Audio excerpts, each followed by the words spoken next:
Notre agenda et nous avons effectivement profité de l'occasion pour remercier le président de nous avoir bien entendu choisi pour nous confier cette lourde responsabilité.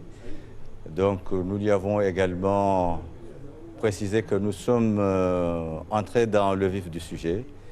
Nous avons déjà commencé à travailler ce que nous appelons les aspects microéconomiques du travail, regarder les secteurs porteurs, les notes qui sont déjà élaborées par les équipes techniques. Nous avons déjà commencé à les examiner pour faire ressortir les projets que nous considérons les plus importants pour rentrer dans cette trajectoire de développement de notre pays. Le développement, c'est aussi et surtout la lutte contre la corruption. Clôture ce samedi à Moroni de l'atelier sur la lutte contre la corruption en milieu douanier fiscal. Pendant 2 jours, la Direction générale des douanes et l'administration générale des impôts et domaines, AGID, ont étudié en long et en large les voies et moyens leur permettant d'obtenir les résultats escomptés. Rappelons que c'est un événement qui s'est déroulé sous le haut patronage du président de la République et sous l'égide du ministre des Finances et du Budget. Reportage de Kassim Suleiman et Ahmed Nassor. C'est le ministre des Finances et du Budget, Sedali Saïd Jayan, qui a clôturé officiellement cette rencontre ayant réuni des agents de l'administration douanière, de l'administration des impôts et des auxiliaires de douane. Il ressort de cette rencontre que la corruption est un phénomène qui frappe beaucoup de pays dans le monde, mais en Afrique, le mal est beaucoup plus grave. Aux Comores, la corruption commence à gangréner toute l'administration publique. La douane et les impôts sont les parties visibles de l'iceberg à cause bien entendu de leur proximité avec les contribuables et de l'importance de leur contribution dans les caisses de l'État. Il ressort également que les agents concernés par ce travail doivent bénéficier des avantages qui leur mettent à l'abri de toute tentation et la modernisation doit être un maître mot dans le bon fonctionnement de ces administrations. Le chef de l'État n'a de cesse de marteler.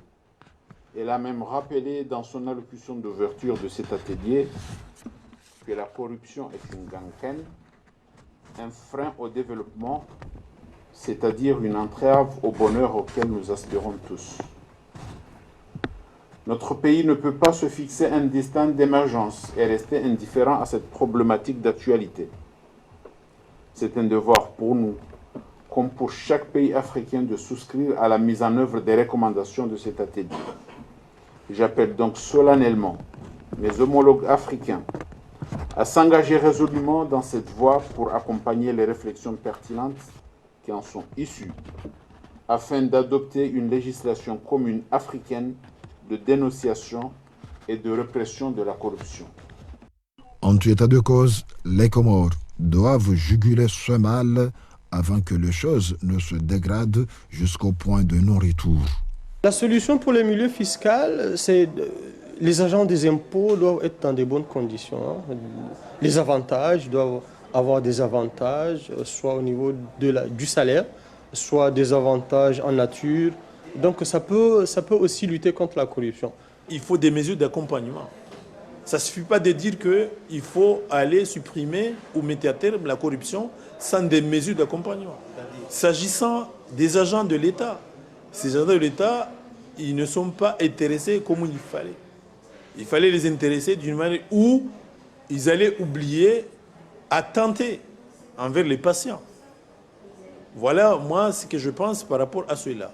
En fait, l'État doit augmenter soit les salaires des agents de l'État ou bien améliorer sur les intéressements des agents qui travaillent dans les institutions financières. La définition qui a été donnée, c'est la corruption est mortelle. C'est-à-dire c'est quelque chose de très grave, mais qui a une multitude de formes. Donc on essaye ici...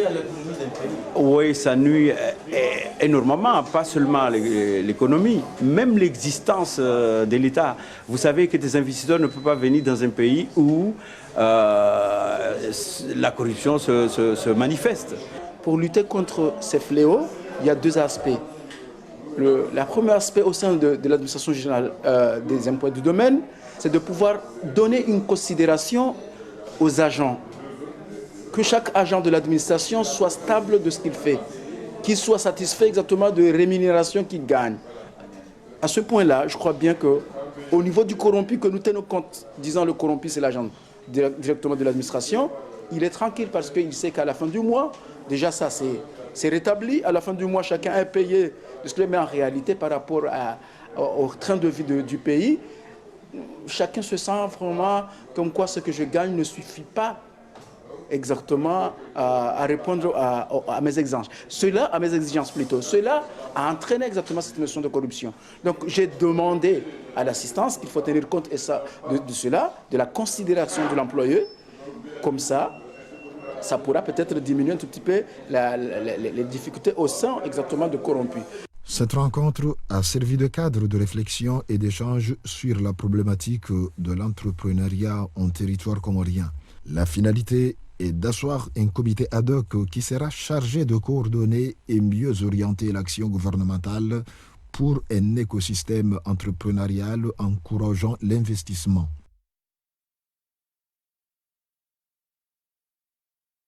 En effet, de meilleures conditions de travail contribuent à la lutte contre la corruption. Dans le cadre de la promotion de l'entrepreneuriat, l'UCCIA, sous l'impulsion de son incubateur d'entreprise, a procédé ce samedi à Moroni à un atelier de concertation avec différents partenaires publics et privés. L'objectif assigné à cette réflexion est d'examiner les voies et moyens visant à favoriser l'insertion professionnelle des jeunes. Reportage de Moustapha Boubacar, récit de Mohamed Mouni Ali. Cette rencontre a servi de cadre de réflexion et d'échange sur la problématique de l'entrepreneuriat. La finalité est d'asseoir un comité ad hoc qui sera chargé de coordonner et mieux orienter l'action gouvernementale pour un écosystème entrepreneurial encourageant l'investissement.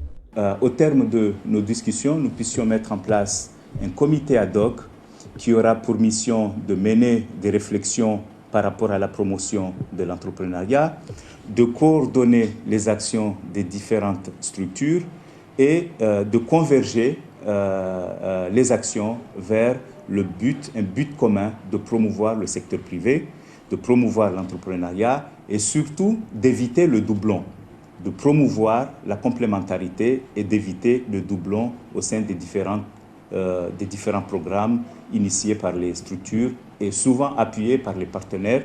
Donc l'idée, c'est qu'il y ait une concertation pour une action commune, pour une convergence vers la promotion de l'entrepreneuriat et de l'insertion des jeunes. La démarche s'inscrit également dans la vision d'une diminution du taux de chômage à travers un nouveau modèle d'embauche des jeunes tout en tenant compte de la situation des emplois dans le secteur public. Nous avons, après 3 ans d'existence, travaillé avec pas mal de jeunes porteurs de projets et nous avons remarqué que les difficultés ne sont pas moindres, non seulement l'accès au financement, mais aussi des nouveaux et des meilleures stratégies d'accompagnement.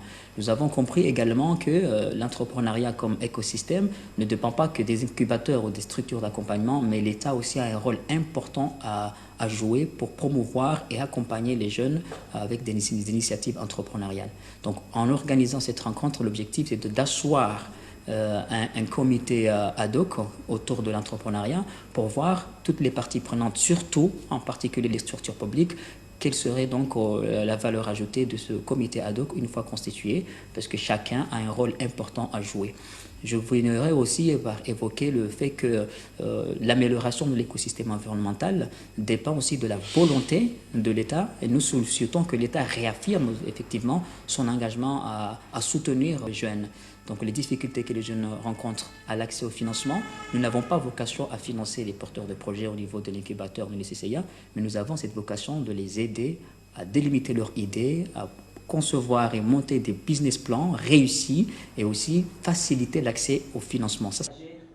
C'est l'UCCIA, sous l'impulsion de son incubateur d'entreprise InnovLab, qui est chargé de réunir les organismes publics et autres partenaires à l'entrepreneuriat et à l'insertion professionnelle des jeunes porteurs de projets économiques pour que cette politique donne les résultats escomptés.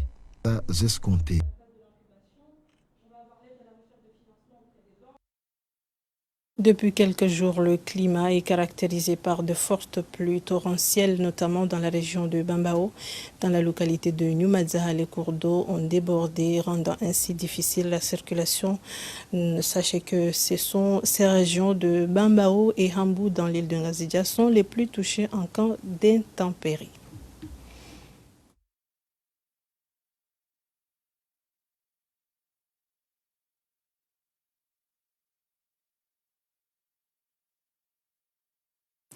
La lutte contre le paludisme préoccupe au plus haut point les responsables du ministère de la Santé.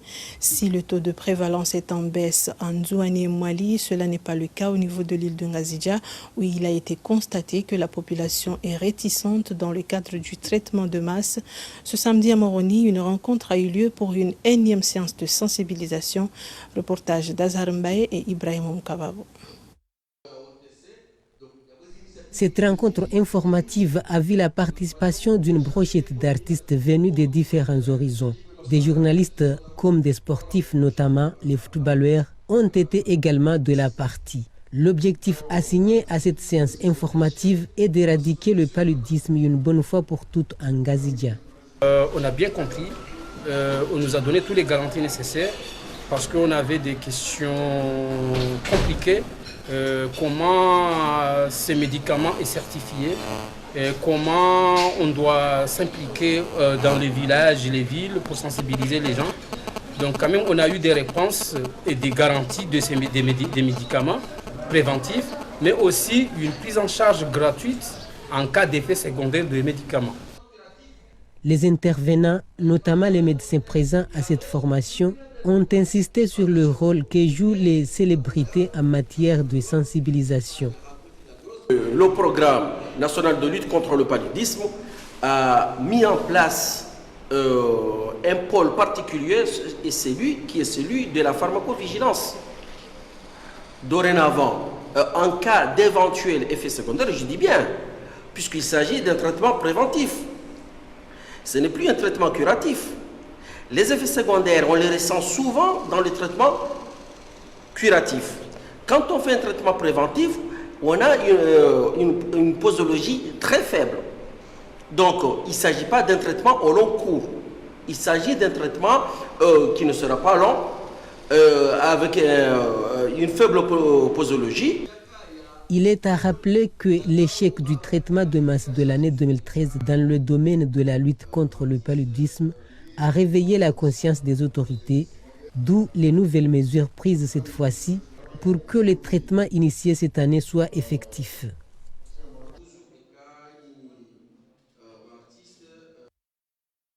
Place au sport. Ce samedi, les demi-finales comptant pour le tournoi de l'ORTC se sont déroulées en Ngazidja, Nzouani et Mwali, respectivement dans les stades de Moroni, Hombo et El Hadj Matoar.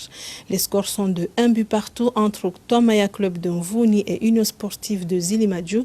Entre Gombessa et FC Wani, le match s'est soldé à un score de parité. 1 but partout à l'issue du temps réglementaire, mais il a fallu l'épreuve fatidique des tirs au but pour que FC Wani prenne le meilleur sur son adversaire. À Mwali, Ouragan a gagné la partie face à Nouvel Espoir sur un score de 3 buts à 1. La deuxième partie des demi-finales aura lieu ce dimanche. C'est la fin de cette édition. Merci d'avoir été au rendez-vous. Bonne suite de programme sur ORTC.